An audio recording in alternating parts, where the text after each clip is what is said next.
Welcome to episode 55 of the Headspace and Timing podcast, a show brought to you by the Change Your POV podcast network. Today's guest, Dr. Timothy Avery, is, like me, a veteran and a clinical mental health professional. Timothy and I talk about a range of things, but one of the most interesting parts of our discussion to me is how our experiences of emotion are felt in our bodies.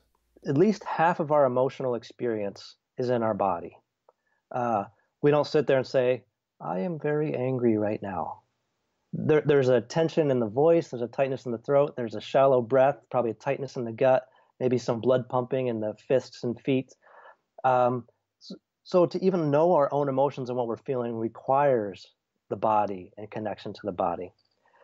And on top of that, many traumatic experiences involve a physical experience, being in a vehicle when a trauma happened, or being assaulted physically by somebody when the trauma happened. And our body is in particular physical condition, and we're in a particular posture, a different certain heart rate and physiological states.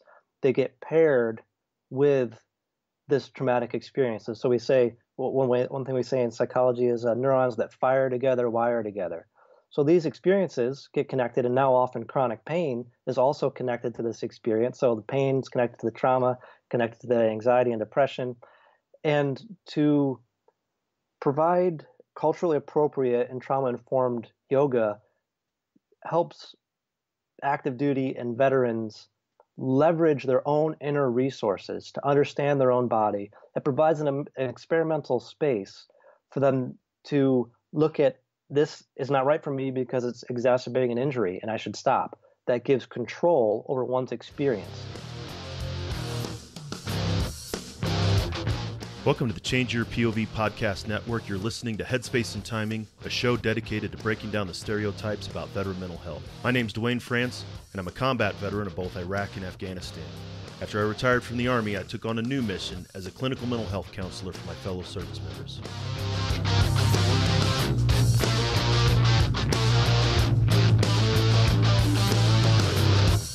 If you served in any branch of the military, you're familiar with the M2 machine gun, the 50 cal. It's one of the most effective weapons in the military's arsenal. If the weapon's headspace and timing wasn't set right, however, it was just a huge useless chunk of metal. Veterans can be rendered inoperable if their headspace and timing isn't set correctly either. That's my goal with this show, to change the way that we think and talk about veteran mental health and reduce the stigma against seeking support.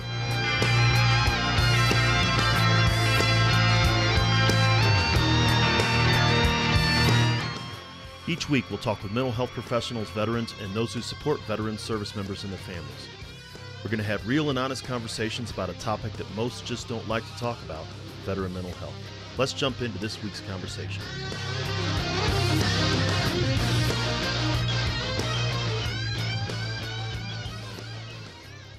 Hey everybody, welcome back to the Headspace and Timing podcast. I really appreciate you taking the time to listen to us and to learn more about veteran mental health. As you know, we're always trying to have conversations about how to bring veteran mental health out into the wider conversation. And today's episode is another one that will definitely do that. You know, sometimes, again, we have organizations that we promote that support veteran mental health. We have some veterans on, and we have some mental health providers who are veterans on. And my guest today happens to be all three. So he is a veteran himself. He's a mental health professional, and he has an organization that helps veterans. So we're going for the trifecta in this one. So I'd like to introduce the audience today to Timothy Avery. Timothy, welcome to the show. Thanks for having me, Dwayne. Yeah, absolutely. I think we've been trying to do this for a little bit. We've been off and on. You and I first met when you were on Justin Nassiri's podcast. Well, you were on Justin's podcast, and then through Justin, you and I got connected. Yeah. Justin's a great connector, networker, and then I quickly learned that you were as well, seeing how you're bringing together so many people and sharing information about veteran mental health. So I was glad to make the connection to you through him. Well, I think a lot of us providers are talking to each other, and this is just a way to kind of capture that and let everybody eavesdrop on us a little bit. Yeah. So before we get into a little bit about what you're doing now, I guess I'd like to have you tell the audience a little bit about yourself, your military background, and then kind of what happened after you left the military. Yeah. I'm from upstate New York, and was living at home, going to community college the first year there. Couldn't afford to go anywhere else, and was sick of living at home and had to get out of town. And recruiter called me on a Saturday afternoon. We had a very aggressive local Navy recruiter, and so I was studying engineering and going enlisted. Nuclear power was the fastest advancing, highest paying enlisted job in the late 90s. So that sounded good to me. So I signed up, did that, and realized actually I want a degree as soon as possible. And learned about the commissioning programs and signed up for a few workshops and applied for ROTC in the academy, the U.S. Naval Academy, got in there and ended up going that route. Got separated from the enlisted side and went to the academy, and then selected aviation to stay above water instead of going submarines, as my initial intent was joining the Navy.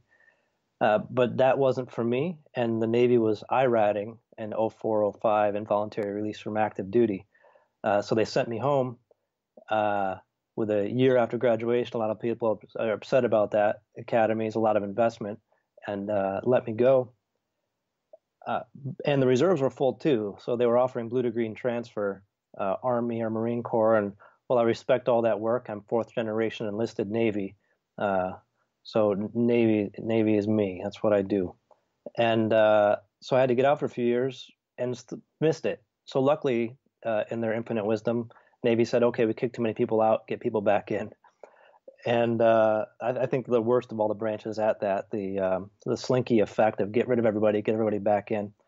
So I got in a very active reserve unit, and ended up being a plank owner for both the active and reserve side for the Kennedy Irregular Warfare Center, a new division within the Office of Naval Intelligence. And we provided support and deployed in support of Navy ground elements, special operations, and Seabees. And so I ultimately deployed to Iraq in support of one of those units, and then got back and scratched that itch of deploying and tried to figure out what I wanted to do next. So there's my military background. And actually through that, I was a management consultant coming in and out off of orders. So I'd put on a suit one day and go work for Department of Health and Human Services or the Department of the Navy. Those were my two main clients. And then I'd put on the uniform and from anywhere from 2 days to 14 months be back in the Navy. So that's a very, I guess, non-standard career is Yes. a gentle way to put it. I was just thinking, and you and I followed similar paths, although I didn't go the in and out. I tried one semester of community college, and I was tired of living in my dad's basement, and Yeah. and I said, sign me up. I did have an option when I was in Bosnia to become an officer. Decided to turn that down and continue the enlisted route. And then I was a recruiter about that time in 2004, 2005. I was actually at Fort Meade while you were there at the academy, I think. And we were doing a lot of blue to green transfers. We were bringing in a lot of officers from the Air Force and the Navy. Nice. And so in an alternate universe, I might have been your recruiter to bring you into the Army had that Very realistic. kind of worked. Yeah. But then going back and forth and reserve duty, and especially not today, but in the past it would have been just 1 week in a month, 2 weeks out of the year. But that's actually where you got your deployment time, and and that was probably challenging, juggling, I think, between civilian, military, your career obligations, and then your military obligation. Yeah, reserves is, even though the slogan is weekend warrior, the administrative responsibilities in the reserve are the same plus compared to active duty. So it was like a second full-time job. And just keeping up with general training, required paperwork, being ready for deployment. So it was time consuming. One thing that helped is I didn't have a significant other at the time, so I didn't have to, or kids or anything, so I didn't have to try to manage that third piece.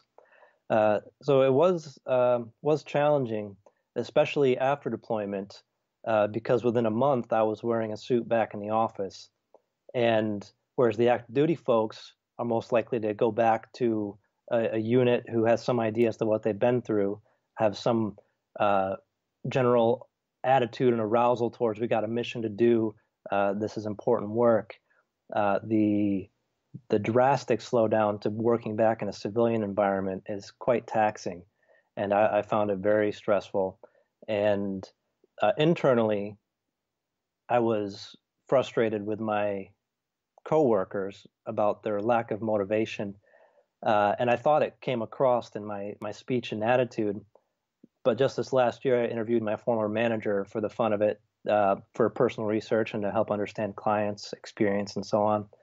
And she said it didn't come across, or compared to the rest of what she was dealing with in the job, my attitude didn't seem particularly unproductive. And that was interesting to hear that I had such inner turmoil and frustration, and I thought I was being aggressive or difficult to deal with, and found out that other people did not perceive that. And that's very interesting, and I hear that a lot from the veterans that I work with. Is they find themselves screaming at the top of their lungs inside their head, right? And Yeah. they think they project that out into, I've even experienced that too. But you're exactly right. After my deployments, I came back and I was still on active duty, and I had this cocoon around me called Fort Carson, right? Hmm. And I went right back into the daily grind and preparing for another deployment and all these other things. And we've often heard about the combat vet coming back and going to work for Home Depot, right, as a reservist. But you found the same thing even going back in a professional corporate environment, that it was still the same frustration that person, that young, E4 went through. And so that's a commonality among the whipsaw, really, from what I've heard, of transition for reservists and National Guardsmen. Yeah, and it's interesting that several of my coworkers were prior active Marines and some Navy folks, and my client was Department of the Navy, but it was financial operations, which is very corporate-like environment. So even though they were familiar with the mission of the military and they were supporting the military, and they were in the DoD, there was still that difference, that uh, that frustration. So then, after you got done with the deployment, so you worked in corporate for a while, or consulting, as you said, before you decided to make another shift towards veteran mental health. Yeah, uh, I forget how I learned about it. Maybe it was my uncle. I finally did the book, What Color is Your Parachute? Uh, the best-selling job book of all time. And the second half is a structured self-exploration of skills, interests, values, priorities. Came up with three career fields that overlapped in my interests, and interviewed somebody, a psychologist who actually happened to be, I interviewed two or three psychologists, two of whom were at the Naval Academy because I lived in Annapolis at the time. And I shared my interests and how I like to work and asked them about their careers. And psychology just sounded like the best overlap of the impact I want to make on the world, the skills I like to use, and helping other people.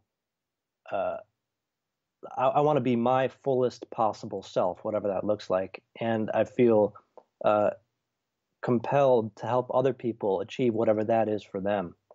And feel psychology was the best way I saw to do that.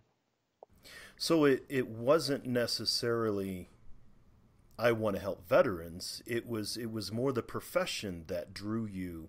The idea of, like you said, helping people self-actualize and things like that. But it wasn't specifically veteran mental health that you saw yourself doing. No, and I didn't know how much of how the significance of mental health to veterans, how much of the field of mental health involves veterans. The VA being the biggest trainer of every mental and physical profession I think there is in the U.S. They train more than anybody else. And I selected a graduate program that was affiliated with a VA, had practicum training sites at a VA, and that interested me, and I wanted to continue to be involved. And as I got into the field, or got into school, on the one hand, people had the expectation, oh, he's a veteran, he wants to work with veterans. So I was kind of nudged in that direction gently. Uh, but also, the work is difficult enough and requires so many different skills that the more I already have built-in knowledge or skills, such as military culture, the more I can take things even further with a client.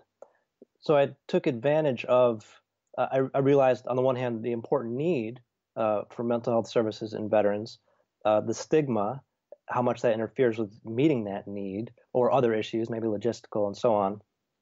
And that my unique background being enlisted officer, deployed, put me in a position to potentially help many people. And so I just saw it as maybe, this isn't the best word, but sort of a force multiplier of sorts to bring all those together in mental health. So now, yes, that is mostly where I want to focus, and that where I have been is better in mental health. So, and I agree. I think that was sort of the way I approached it as well. You know, I'm a combat veteran, senior enlisted, not having as wide a range, and even your experience, both active duty and you know, the reserve thing. I mean, it really. I like to explain it as we're native speakers of Right. acronyms specifically, but Yeah. we're native to the military. We have experiential background in the military, and then it comes along with clinical training, and that's exponential, I think, rather than just additive. Having that, and this is what I've seen with veterans. Have you seen the same thing when you work with veterans? Uh, the the acronyms and saving time coming from that background. Yes, that, but also just the fact that you're essentially you have the native experience, but then your clinical training, those two things added together, it's like peanut butter is great, chocolate is great, but the two of them together are even better, right? Yeah, yeah, absolutely. Well said. Yeah, that they're additive, and yeah, they're more than the sum of the parts. So you started working in the VA as a student, as a doctoral student. What was it like for you as a combat veteran and everything that you had working with veterans as a mental health professional instead of like an officer? Well, one of the reasons I went officer, at least I articulated at the time, and I think it applies in that I thought I could make more of an impact on sailors' lives by becoming an officer. That I could have greater influence, and that's one of the reasons I went that route. Other than the degree and not having to clean as many toilets anymore. Uh, and similarly, transitioning to psychology, because I want to help people, I want to facilitate others meeting their goals and getting what they want in life. Uh, I thought that fit really well. That gave me that opportunity to do that. And not all my clients know I'm a veteran. Depending on what they're dealing with and what their questions are and how I might best help them, they may or may not know. But from my side, having uh, seen the military from a few different angles, active reserve, enlisted officer, uh, I could conceptualize more quickly, get a better sense as to whether or not what they're talking about is abnormal or strange or part of their training and culture, and use that to help them get closer to their goals, to articulate their goals in the context of their lives, and find culturally appropriate ways for them to achieve those goals. Yeah. And so, and you've said something there, and I think this is actually something you and I talked about a while ago when we first got together. But you're talking about culture, Yeah. and on the show here, several different times I've talking about cultural competence and the need for culture. Um, but uh, but many veterans don't see. I mean, that's all they know, right? You know, they don't Right. see it as a separate culture. But by every definition that a culture is, the military is a separate culture from those who hadn't served. And so I guess I'd like to hear more of your views on military culture and maybe how it differs than other culture. Yeah. I agree. Every definition, everywhere we understand culture, military has its own language, its own norms for behavior, its own set of relationships and common experiences. And all of us are obviously a giant Venn diagram. And some people, a large 90% of who they are is military. Other people, it's their family culture, their ethnicity, race, the part of the country they grew up in, and military culture is just a very small part of that. And most everybody is some combination in between of that mixture. And uh, it's well known in the field of mental health that we can't conceptualize somebody fully without understanding their culture. And to be able to take that into account, that this is the person in front of me, where they come from, uh, they're Latino, they're European heritage, they're Asian, um, they're from the South, they're from the North, they're from California. Which parts of these are where do these overlaps occur, and to what degree um, is this attribute really important to them, or just a throwaway, or they're willing to adjust or change? So it's a bit abstract the way I'm talking about it, but uh, I think we can't help somebody unless we're curious about their culture and have some basic understanding. And it doesn't mean that you have to be a veteran, obviously. And I've heard you say this before. You don't have to be a veteran to provide good service. However, you should be curious and recognize that that culture influences one's perspective. I obviously I absolutely agree, but I think it's also necessary for veterans to become aware that theirs is a separate culture too. Yeah. That they don't have the awareness. I mean, this is again, I've often said it. It's like I went to go live in England or Ireland for 22 years. I still spoke. We spoke English, but it was a different type of English, right? You know, and so I became used to a different culture, and then I moved back here to Colorado, and it's like it would be a culture shock. But if I wasn't aware of that cultural difference, I see that in a lot of my clients is they get frustrated because other people that walk like them and talk like them and look like them don't understand them because they come from a different culture. Yeah, the expectation that I have many clients that this is how it is, and these people should just know. Mm-hmm. And to try to open up and recognize, well, your experiences lead you to understand it that way and see it that way. These people haven't had those experiences. They've had a different experience. And yeah, not knowing the water that you're swimming in, that this is your fish and water, and military culture is, especially when people join at 18 and don't have much experience outside of maybe their hometown their whole life, and those are the only cultures they recognize, and that failure to recognize differences in culture can lead to a lot of banging your head against the wall, like what's wrong with everybody, or what's wrong with me? Why am I so different? So recognizing that cultural differences affect how we view things can uh, meet the ultimate goal of being more adaptive. I think pretty much all of veterans' issues are some variation of adapting well or not adapting well. And I think that's something again. We adapt well when we're in the military. Yeah. I've again, as I was outside of Fort Meade, I've been down to the Naval Academy. I love it, beautiful place. You had to adapt, right? I mean, it was you were Yeah. forced to adapt almost, and that was a different culture.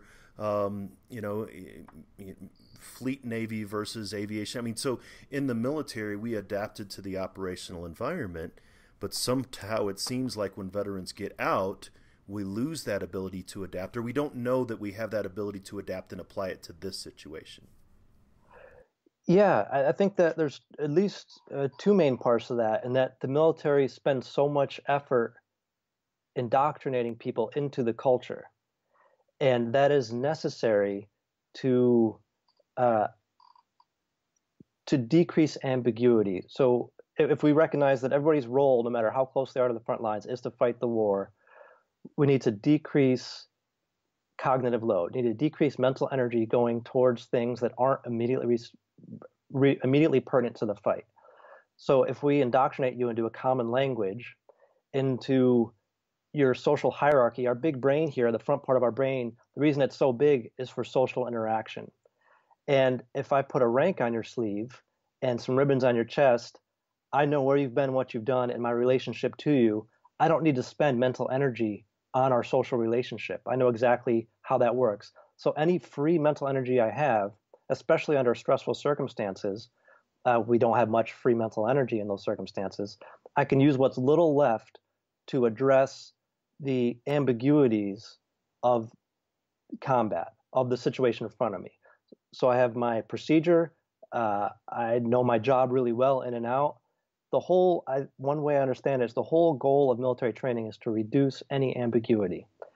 And and so we can adapt under those circumstances because we have somebody else taking care of the food, the medical, the logistics, the pay. So we don't have to take care of those things. And we could adapt in our narrow role in the organization. And we get out, that organizational structure is not there, and we don't have the indoctrination into the more ambiguous, broader society. No, I hear you, and that makes total sense. I'm thinking of when I was a platoon sergeant in Afghanistan, we conducted security escort patrols, and I was in charge of the convoy, the patrol. And I used to direct my driver with hand and arm signals, like I would, stop or maybe tap her leg or something like. But we got to that point where we understood. I wouldn't. It was all nonverbal commands, right? It was always that. You was like we reduced that, and we worked so well together that I was able to do that. And then I had somebody come in and replace her for a period of time while she was on leave. And the first time I hit him on his leg, he freaked out. I was like, "What are you doing?" Right? And it was, and it wasn't the, we didn't have that easy communication because that wasn't established. And I think that's the feeling that veterans get, that pattern recognition. These are the set things. This is what this means. This is what this rank means. This is what this patch means. I deal with different people. So we have that immediate pattern recognition in the military, and then we get out and we don't have that. And I think that goes into the part of my viewpoint of the needs that we met in the military. We have to learn to meet those needs in a new way. Yeah. After the military, it's the same needs. We still need to eat and get our mail and stuff like that. And it's not a helplessness thing. It's just that's not anything we ever had to worry about before. And we have to figure out how to apply that to our post-military life. Right. And typically anything that we did have to do involved 6 hours to a year of training.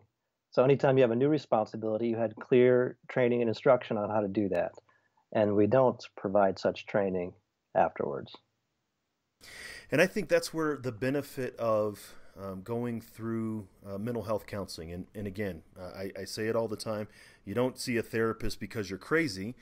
It's a way to learn how to basically apply these things. As you and I think, have talked, and the listeners know, I work with a lot of justice-involved veterans with our local veterans court. And I've had veterans, after they go through the program and after they work with the therapy, they're like, how come I didn't know this sooner? This is like basic training for civilian. I mean, and it's about, understand all the things that I've talked about here. But they're like, why does everybody not do this? And many of them, why did I have to get to the point where something happened and other people got hurt or I got hurt to do this? And I think that's a lost benefit, I think, to mental health counseling, that people think, well, you just go because you're crazy and that's it. Yeah, that's a big barrier to overcome. And one way that we do that, or that I've seen it happen, is Vietnam and Korea veterans say, I waited, I stayed busy for 30, 40 years, I worked hard, I was grumpy and upset, but I was put together well enough. And then they retire and the stuff hits the fan, and now they have all these symptoms affecting their life and realize they didn't deal with it sooner. And I've been hearing younger veterans who have relationships either with their parents or with coworkers or friends in their community that say, hey, I dealt with stuff. And they had it, I think we could realistically say, in terms of society, more difficult, at least the Vietnam guys did, guys and gals coming back, in terms of support from the community. But regardless, the waiting so long, missing out on so many great things in life. And you could wait and grin and bear it and try to push through. But why not have all the fantastic things that you and your family and loved ones and want in career and maybe in spiritual growth or and honoring those who aren't here. Uh, there's so much richness to be had, and we need to help get that word out. And so, are you seeing, and maybe just anecdotally, are you seeing more younger veterans coming to dealing with these situations sooner? I don't think I've had enough time in the field or enough clients to say that there's a trend, but in my personal experience, and I'll point out now that I'm not a licensed psychologist. I hope to be soon, but I have my degree, not licensed, and these are just my opinions.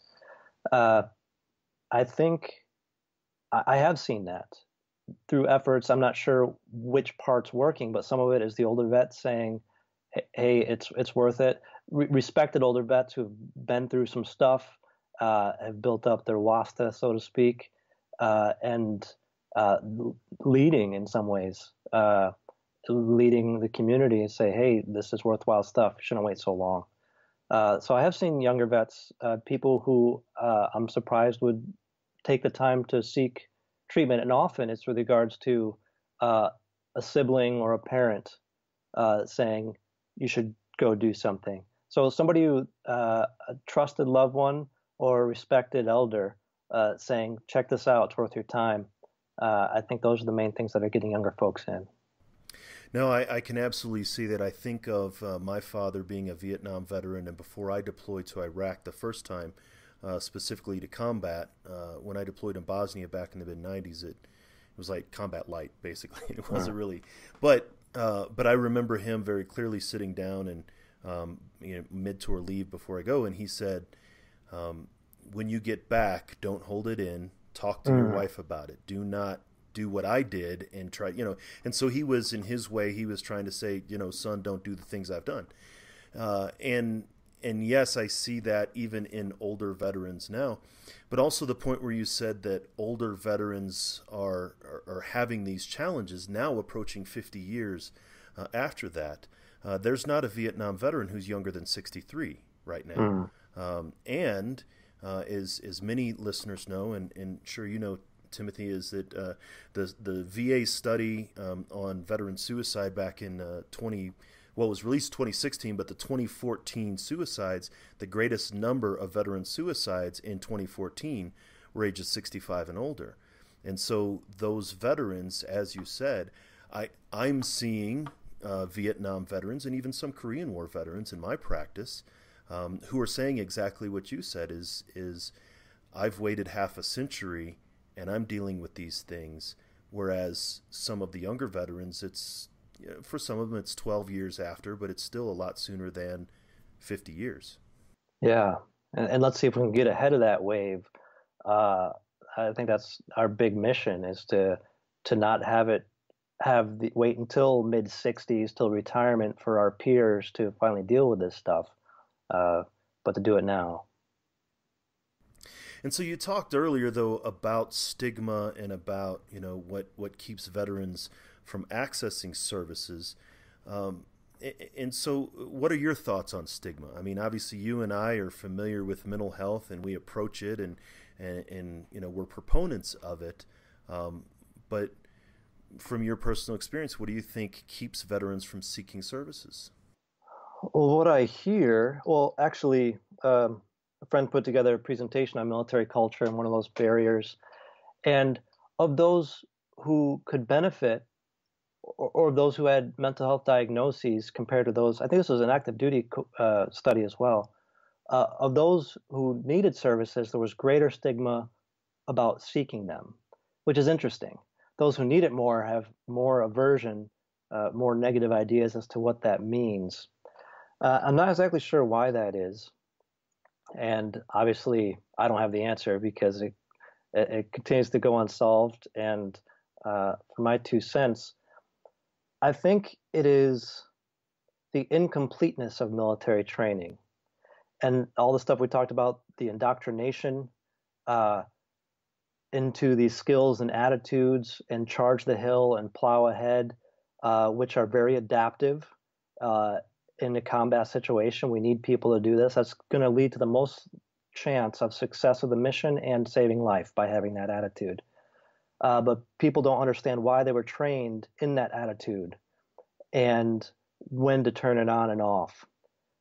So I think the charging ahead, that I need to disregard this blister and broken ankle, maybe this bullet in my leg, for the sake of getting the mission done, which is the absolutely right attitude when you're in the middle of a mission.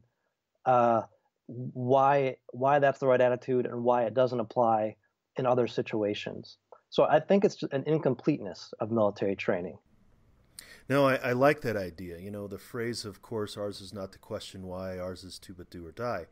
And I don't know whether when I was in airborne school as 22 years old in 1997, I don't know if the why really even mattered. And I don't know if in the time of training to indoctrinate and then give the reason behind would be beneficial, or Yeah. something happens later, right? You know, or as you become. I recalled airborne school in the Army and in the other services. My jump buddy was a Marine, and we spent 3 weeks or 2 weeks just throwing ourselves against the ground and from higher and higher successive heights, Mhm. and all of it was so that when this little green light went on, I would jump out of the airplane, and that Yeah. was it. And then later on, when I started studying psychology, and I saw, you know, behavior modification of Pavlov dogs, I was like, oh, it was like biggest behavior modification experiment, brainwashing, you know. And it's I get it. And now knowing what I know about, you know, operant conditioning, classical conditioning, that's all airborne school was. Same thing in a naval academy. You had a 40-foot height. Like everybody had to come off Yeah. the 40-foot dive, simulating coming off the ship. And there were people that balked at it probably, but yet ultimately overcame their fear and did it. I don't know if the explaining this is why you're doing this in the midst of that would be beneficial, but I could see what you mean, that at some point putting that completeness on could help veterans understand, well, this is why I do this in this environment, but not that one. Yeah, I agree. The being stewards of taxpayer dollars, taking 18-year-olds and equipping them as fast as possible to get out and do the mission, uh, and the potential impacts on the behavioral modification. I'm not sure if that information up front would be useful. Uh, if we had enough time, we would wait till their prefrontal cortex were fully developed and send them out into war in their late 20s, when they can when they have more capacity to judge threats and make decisions. Um, but the realities of the world don't permit that. So either at a later point in training or in the transition, it would be appropriate to provide such information, And and so then to that's help adapt those skills to the civilian life. that's a very interesting concept, Timothy, because in many ways, you and I and other mental health providers are providing, we are completing the incomplete military training. We are Hmm. providing that next step of, okay, this is what you did, this is why you did it in that context, this is why you can't do it here. And so, for those individuals who find challenges in making that adaptation between cultures or between environments, that Hmm. mental health providers can complete that training and bring them back home fully. Yeah, yeah. I like the way you put that. And many of your guests are doing just that, training providers and how to provide this service, and then directly providing it to veterans.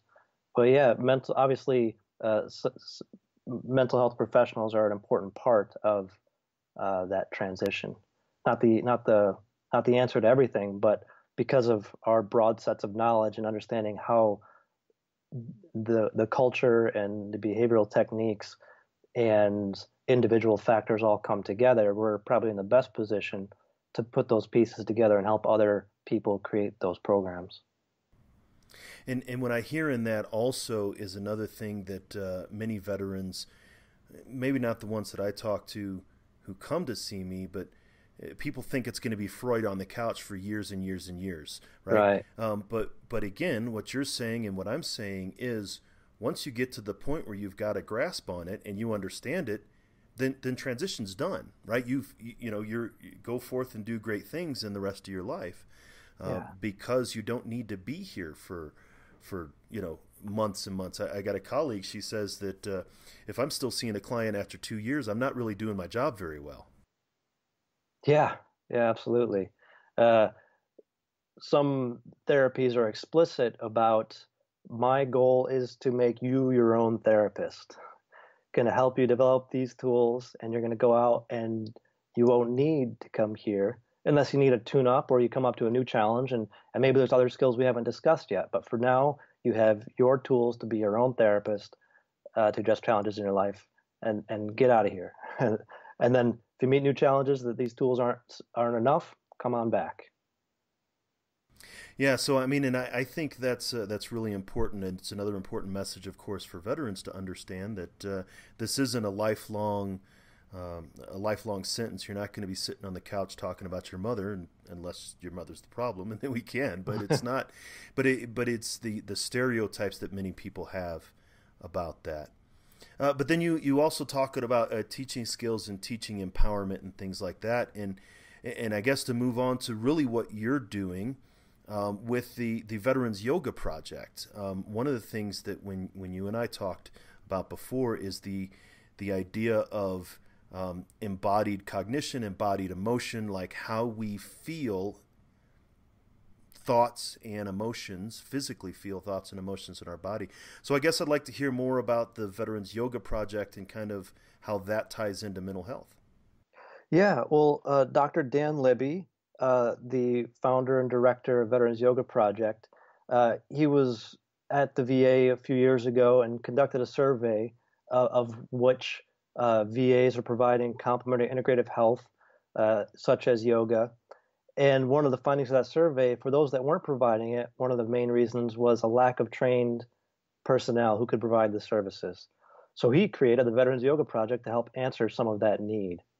And included in that is mindful resilience training, which is teaching yoga teachers and veterans who are interested how to teach culturally appropriate, trauma-informed yoga, recognizing that all of us, to some degree, have some sort of trauma. It may affect our lives in a big way at the moment. It might not be a significant part of our lives, but all of us have some sort of traumatic experiences, independent of. There's a diagnostic category, which is designated for insurance and communication within the field, but that's a different level of trauma. So they, Dan and team, and now I help as well, teach mindful resilience, which enables people to be with their own body and emotions. And a lot of other behavioral therapies are focused on this in different ways, and that at least half of our emotional experience is in our body. We don't sit there and say, I am very angry right now. There's a tension in the voice, there's a tightness in the throat, there's a shallow breath, probably a tightness in the gut, maybe some blood pumping in the fists and feet. So to even know our own emotions and what we're feeling requires the body and connection to the body. And on top of that, many traumatic experiences involve a physical experience, being in a vehicle when a trauma happened, or being assaulted physically by somebody when the trauma happened. And our body is in particular physical condition, and we're in a particular posture, a different certain heart rate and physiological states. They get paired with this traumatic experience. And so we say, one thing we say in psychology is neurons that fire together wire together. So these experiences get connected, and now often chronic pain is also connected to this experience. So the pain is connected to the trauma, connected to the anxiety and depression.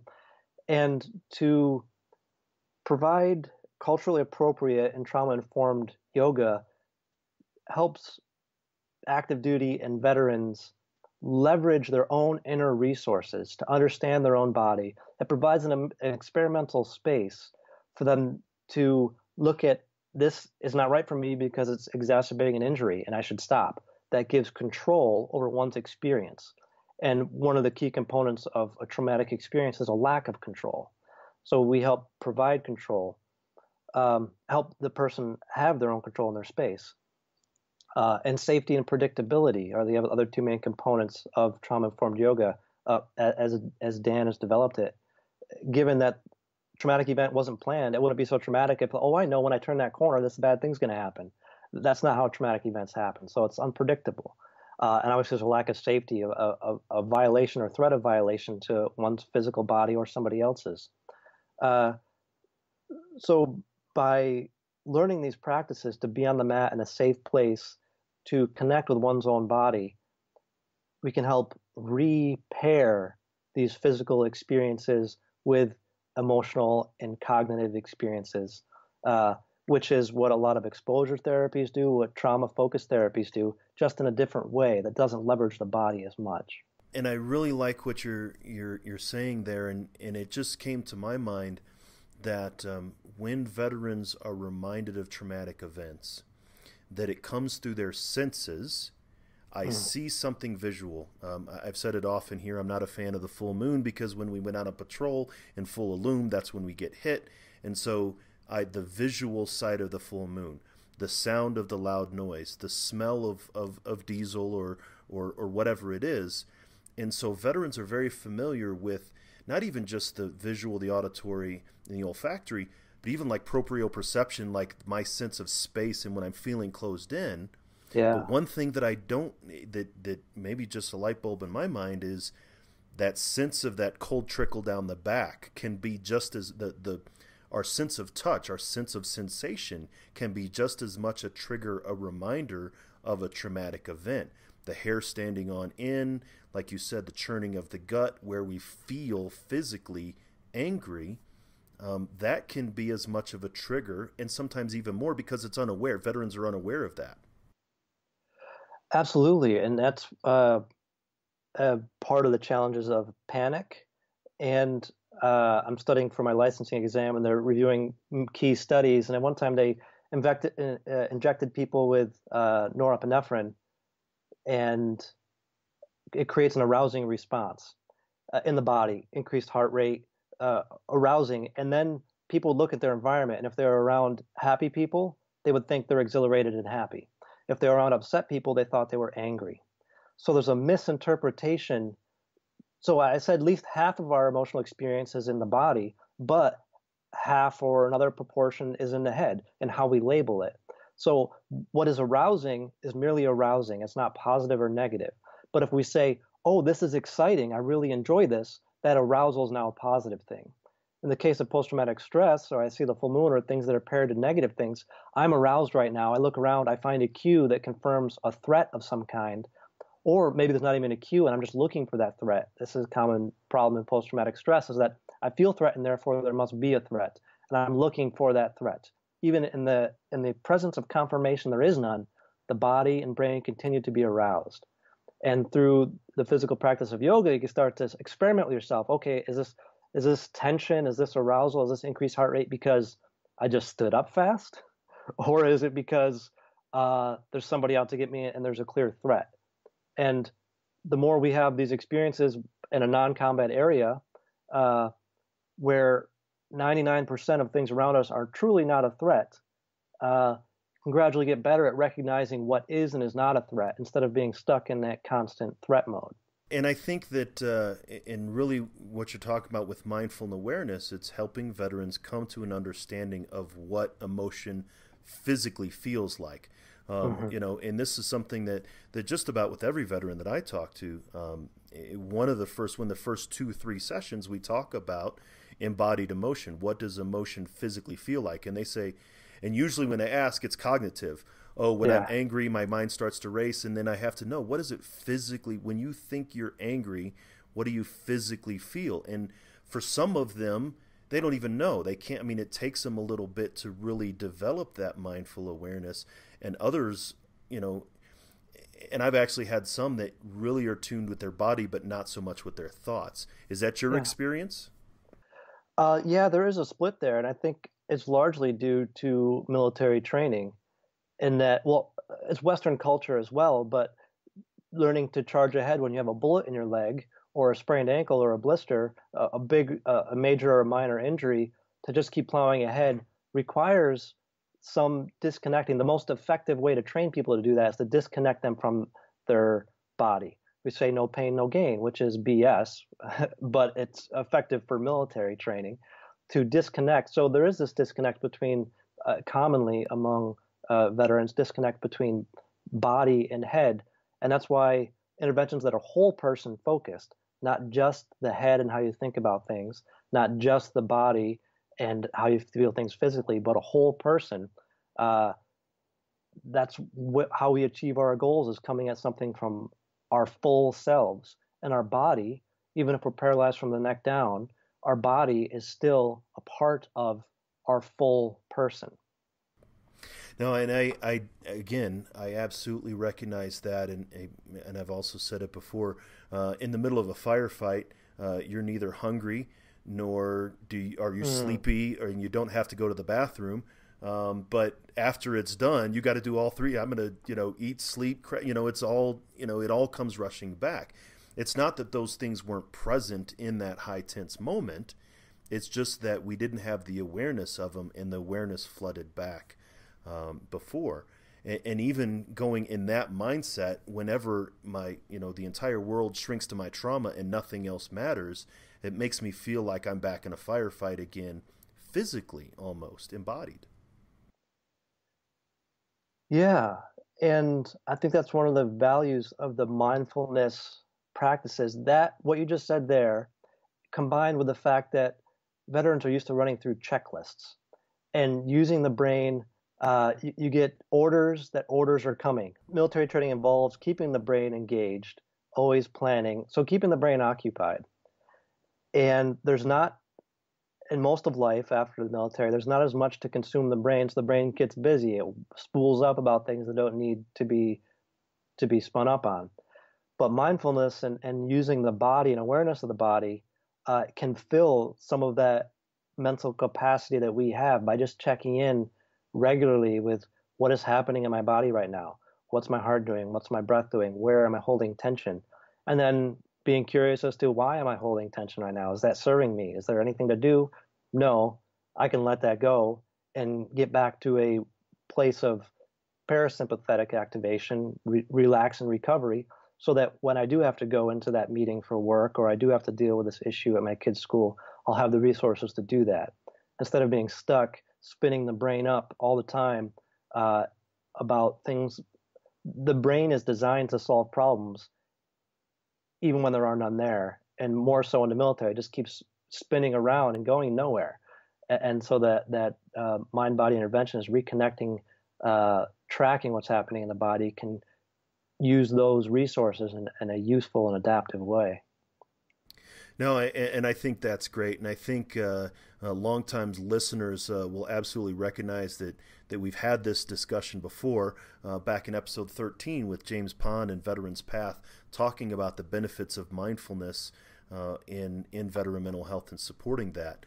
And so you had mentioned, Timothy, that the Veterans Yoga Project provides these mindful awareness trainings. So these are workshops that you or the organization travels around the country and provides. Yeah, all over the country. In fact, I think Dan, somebody else might be going to Europe soon, maybe Germany, to do some training, which is very exciting. It's hard work. I'm sure it's Yeah, horrible if you can't. yeah, taking care of the body, helping people meet their goals, and traveling the world, tough work. I unfortunately am not part of that trip. But these workshops are for yoga teachers and healthcare providers, particularly mental health care providers and veterans who are interested. And there are scholarships for veterans, partial and full scholarships. It's a nonprofit, so raise funds to make yoga available to veterans. But over 2 or 3 days, the main training VYP, or Veterans Yoga Project, provides right now is this mindful resilience training to teach yoga from a culturally appropriate way, recognizing the pitfalls of where it doesn't fit into the culture and where people might more quickly sneer at it or turn away. So you got to understand the culture in which you're providing the yoga, but also trauma informed. So recognizing what mental and physical changes might happen from traumatic experiences and from military experiences, so that you can provide the most adaptive and useful yoga for the people in front of you, to meet that need of limited amount of qualified providers out there in the yoga space to provide at VAs, at hospitals, at VFWs, at community centers, at local yoga studios who open up their doors for sometimes donation or free yoga classes for veterans. So we're trying to support veterans, active duty, their communities and their families. And yoga is just one tool that can incorporate all of these aspects of somebody's life to help reconnect with self and others. So, and that's great. And I have both providers and veterans who listen to this show. And so if they wanted to find out of a training coming near them, which ironically enough, there's a training coming here to Colorado Springs, where I'm at, back or in May 18th, so a little bit after this episode airs. But if they were to go find where to sign up or win the program, or even to maybe invite or support a training in their area, where would they find that at? veteransyogaproject.org. There's a training tab. There's also a resource library at the top where you can get some home practices. You could look for classes in your area. There's a map, put in your zip code or city, and it'll pop up where classes are in your area on active duty bases, at VAs, vet centers. And then you go to the training and find out one in your area. And there should be a link on there if you want to email VYP to request one near you. We have to have a certain number of participants to make the training financially feasible. And yeah, Root Center for Yoga there in Colorado Springs is hosting in May, and I'll be there with Brianna, a great veteran and someone who keeps VYP up and running. She's a great resource and a great teacher. So we'll be there co-teaching that course. So that's great. And I'll make sure that that the link to that website is in the show notes, so that people can go there and find that. So if anybody was interested in hearing more about what you're doing or wants to reach out to you, what's a good way, maybe social media or some contact for you? The best way I'd say is LinkedIn. You can find me on LinkedIn. And yeah, I think that's probably the best way. Okay, and I'll make sure that we have your LinkedIn profile connected in the show notes as well. Tim, this is great. I think it was well worth the wait. I know you and I were trying to get this together for a bit, but I think this is some really beneficial stuff. Thanks, Dwayne. I hope to do it again. You're doing great work, and you're a huge asset to our community. Well, I am kind of a big guy, but I don't think that's what you meant, right? Not at all. No, thanks, Tim. I really appreciate it. All right.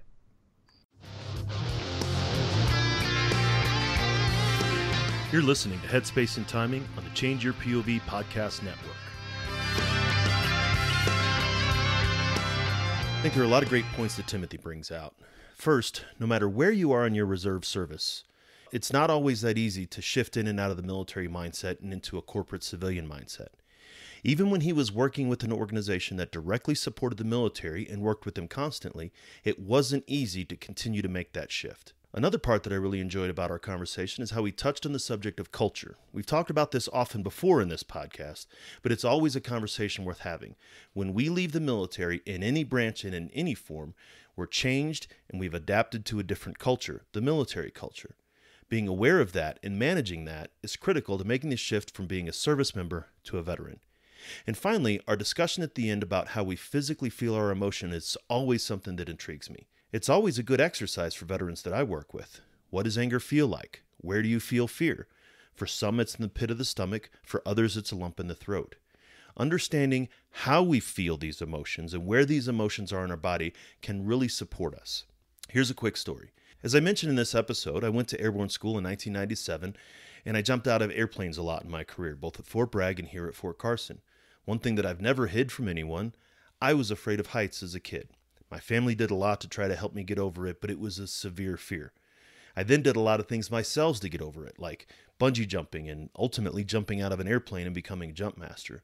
But whenever I jumped, I knew what fear felt like. For me, I noticed it in my throat, both a sensation and almost a physical lump. When I was in Iraq in 2006-2007, I was stationed on Fob Rustamiyah, one of the bases north of the river in Baghdad. Like all of the other bases around that time, you could set your watch by the regularity and frequency of the indirect fire. After being there a short while, I started noticing, and this isn't me bragging, but I started to notice that the mortar fire didn't bother me. I literally did not experience the fear reaction that I did in other situations. It wasn't that I wasn't cautious, it's just that I didn't experience it and get the same startle reaction that I did even when I first got there. I actually started to wonder if there wasn't something a bit wrong with me. The few times I did feel it in Iraq was when someone else was involved. Then, of course, when I came back stateside, any loud noise kicked that reaction off in me. A dog barking, lightning and thunder, a door slamming. I noticed, again, that the fear feeling was back. This was critical in helping me recognize that I had control over the emotion and that I could manage it and even reduce it. First the presence, then the absence, then the presence of the physical sensation in non-dangerous situations helped me recognize what was going on inside myself. And that's the kind of thing that Timothy was talking about. It's important and necessary for us to be aware of our own personal physical responses to emotion.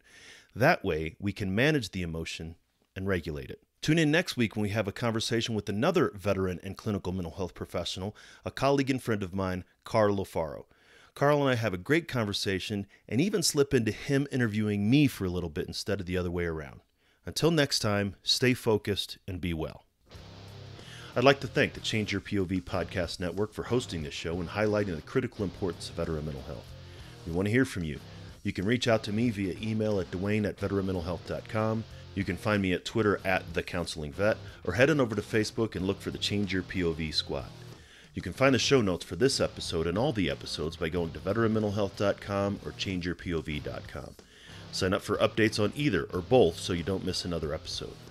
While you're at it, check out the other great shows on the Change Your POV Podcast Network. The show about remembering our military history and reviving our warrior spirit, changing hearts and minds. The show about outdoor activities that us veterans love so much, Neophyte in the Woods. The show that helps us get going at the beginning of the week, Motivation Monday, and Attack Fridays, the show that brings you actionable tips, tricks, and coachable knowledge to help you make the best of your transition. While you're checking out the other shows, drop us a review in iTunes or whatever podcast platform you're listening to. The reviews really help spread the word about what we're doing. If you're looking for the total package for all the information you need to live the life you want after leaving the military, you found it. If you know of a buddy who's looking for the same info, share it with them so they can find it too. I want to thank Doc Todd for his permission to use his track, Not Alone, from his amazing album, Combat Medicine. Doc Todd is somebody who's trying to bring veteran mental health out of the darkness and into the light, and you can get the album by going to therealdoctodd.com. Check it out, because remember, veterans, you're not alone. Ever.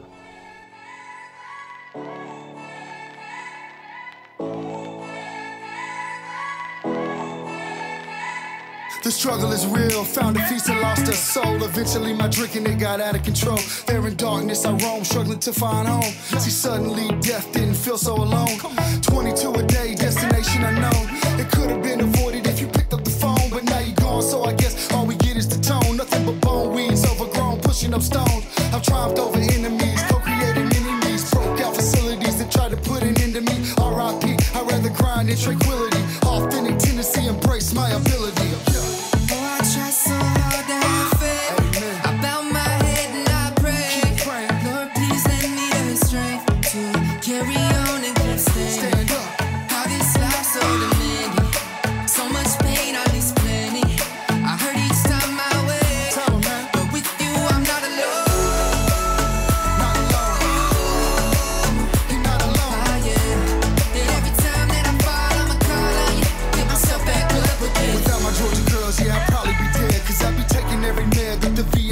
Gave every shred, every last thread of my identity. Conquer my fragility, eliminate the enemy, deliver me, God, from temptation. Tell me that this life is just a matrix. Need a facelift, back to basics. Vision LASIX, I only feel alive when I hear the bass kick. I try so hard to have faith. I bow my head and I pray. Lord, please lend me the strength to carry on and keep standing. Stand up. How this life so demanding. So much pain, I need plenty. I heard each time I wake, but with you I'm not alone. Not alone. Yeah. You're not alone. Yeah. And every